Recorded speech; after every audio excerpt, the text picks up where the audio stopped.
Hello दोस्तों, आप देख रहे हैं डीडी के दिल दहला देने वाली कहानियाँ। तो चलिए बढ़ते हैं आज की कहानी की ओर। दोस्तों, यह एक चौंका देने वाली घटना है जो कि 1950 में घटी हुई थी। उत्तर प्रदेश के रानी बाजार गांव में एक राम प्रकाश तिवारी नाम का आदमी रहता था। उसकी 5 साल की लड़की थी। उसे कैंसर की बीमारी थी और उसकी कई जगह से इलाज कराने के बाद भी वह जिंदा न बच सकी।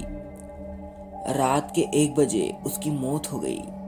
उसी रात को एक दूसरे गांव में मोहिनी नाम की एक औरत की ट्रक से टकराने की वजह से मौत हो गई थी।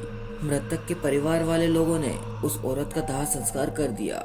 दूसरी तरफ जब रानी बाजार में उस मृत लड़की को दफनाने के लिए जंगल ले जा रहे थे, अचानक रास्ते में उसके शरीर में कुछ हलचल हुई और वह उठकर खड़ी हो गई।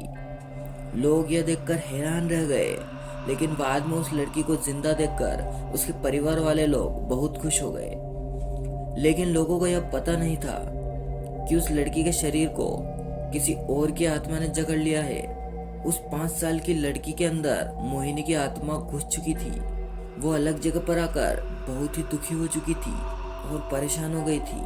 उसका खाना खाने में भी मन नहीं लगता था, लेकिन उसकी माँ उसे अपने हाथों से खाना खिला देती थी। एक दिन वह लड़की अपनी माँ के साथ उसके मामा जी के घर जा रही थी और रास्ते में अचानक वह जगह आ गई जहाँ मोहिनी की ट्रक से टक्कर होकर मौत हो गई थी। उस बच्ची ने अपनी माँ को इशारा करके बताया कि यह रास्ता उसके गांव की तरफ जाता है।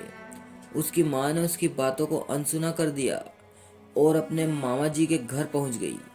उसके मामा जी के घर के पास मोहिनी के गांव की ही एक औरत सिमरन किसी काम से आई हुई थी। मोहिनी की आत्मा ने उसको पहचान कर उसको आवाज देने लगी। सिमरन को लड़की के मुंह से अपना नाम सुनकर आश्चर्य हुआ। सिमरन के पूछने पर उस लड़की ने उसको अपनी पूरी घटना बता दी और बोली कि मेरी मौत से पहले ही मेरे घर वालों ने मुझे जला दिया और इस बच्ची की खाली शरीर को देखकर मैं इसमें रहने लगी।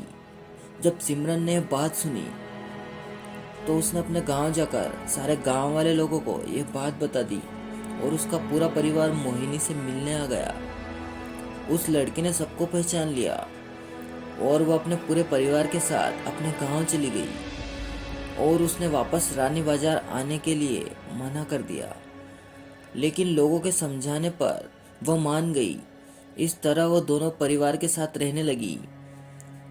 इस कहानी से पता चलता है दोस्तों कि कभी किसी की अधूरी इच्छा पूरी ना हुई तो उसकी आत्मा किसी और के शरीर में जा सकती है। तो दोस्तों, आपको यह घटना कैसी लगी हमें कमेंट करके जरूर बताएं। साथ ही वीडियो को लाइक और चैनल को सब्सक्राइब जरूर कर लें। और अगर आपके साथ ऐसी कोई घटना घटी हो तो आप हमें कमेंट करके जरूर बताएं।